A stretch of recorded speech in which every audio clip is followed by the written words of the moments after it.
Welcome to English Literature for Everyone. I am your educator Arushi, and today I will start Made for Each Other by Mamta Kalia. It is part of MA English Semester 2 in Lucknow University. If you want me to cover more such content, do let me know in the comments down below. Let's start. So, Mamta Kalia is a famous Hindi author and poet whose works often engage with day to day struggles of middle class women in India.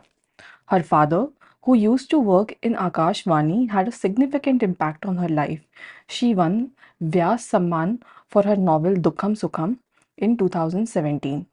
You can also see her interview where she talks about her writing process, personal life, and her career. I've added the link in the description below. Her poem, Made for Each Other, is actually part of her poetry collection named Tribute to Papa and Other Poems that was published in 1970. Kalia is very witty when it comes to her poems and often conveys her feeling of love, hate, guilt, anger, or lust in her works. In a way, you can say that Mamta Kalia is a confessional poet who uses her pen to express her innermost thoughts. In your syllabus, there are two poems of Mamta Kalia. I have added a link to an explanation by another channel for the poem Tribute to Papa. Meanwhile, on my channel, I will explain Made for Each Other. It is a short and easy poem which is quite simple to understand. So let's begin. How close we felt, discussing our dislike, sharing a few hatred, comparing notes about enemy. Poem starts off where a woman talks to a man, indicating how good she feels when she's with him. As both of them discuss their likes and dislikes and compare who they don't like, they feel a closeness. It is quite common for people to bond over shared hatred or mutual dislike over something, right? I was elated to find you couldn't stand the fairy queen, the Hivadas, and arranged marriage. When woman meets this man, she's initially bonding over things that they do not like. Now she starts saying that she is glad to know that he also hates Fairy Queen by Edmund Spenser, the Hivara dish, and most importantly, arranged marriage. Here we can see two important things. First, both man and woman in the poem are very well versed in literature and they are meeting in a very casual setting. Okay, maybe they were friends who are now lovers, or maybe it is a wishful thinking of a woman to meet a man who thinks alike. And you were delighted to see me in an ill fitted kurta, a fag, and minus four glasses. Woman further states that she was happy to see how this man did not care for her physical appearance.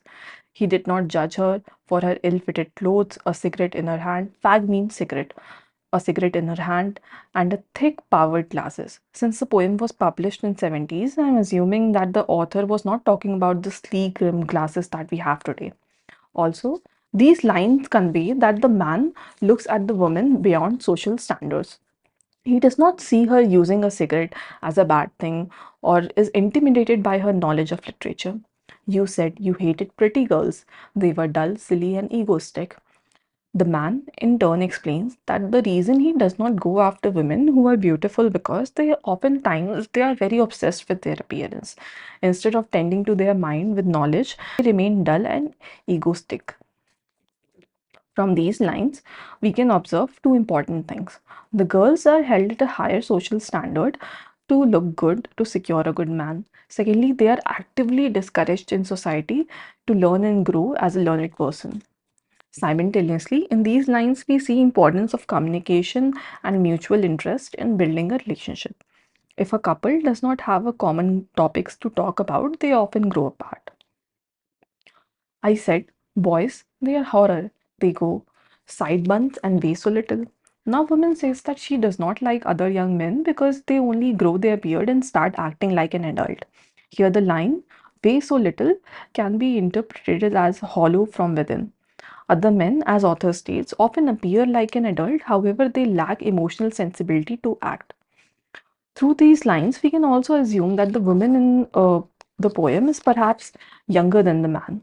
You said, let's get married and damn the world. Finally, the poem concludes by both parties accepting each other as their desired partners and the man taking initiative to marry his love without caring what others have to say about her. Through these lines, we can also understand that the woman wants a man who stands with her and believes in her. let's discuss the themes of this poem. So, at first, we have marriage, where both man and women meet and decide to get married based on their mutual love and interest. You can add the final line of the poem and expand your answer. Second theme is of love and relationship. We see throughout the poem that the man and women seem to know each other very well and were in a romantic relationship. We see how they describe what qualities do they like in each other. Third theme is women's identity and autonomy in marriage. So many a times, at least when the poem was written, women is defined by how good of a daughter, sister, wife, or mother she is. She's defined by the relationship she has with the man. Also, in the poem, the setting is quite different from typical arranged marriage. Here, the woman chooses a man of her liking, and you can also relate this with author's own life, where she married a man of her own choosing. Last theme, which is very slightly shown in the poem, is the patriarchal society and its oppression. So, in the lines where author talks about her appearance or where the man talks about not liking pretty girls, we can see how patriarchy controls a woman based on her appearance and her ability to secure a good husband. And simultaneously, poetess sets a counter narrative where she says that mutual compatibility is actually what is important in marriages. With this, we come to an end. If you liked the video, please subscribe to my channel. For any doubts or query, comment down below. Thank you.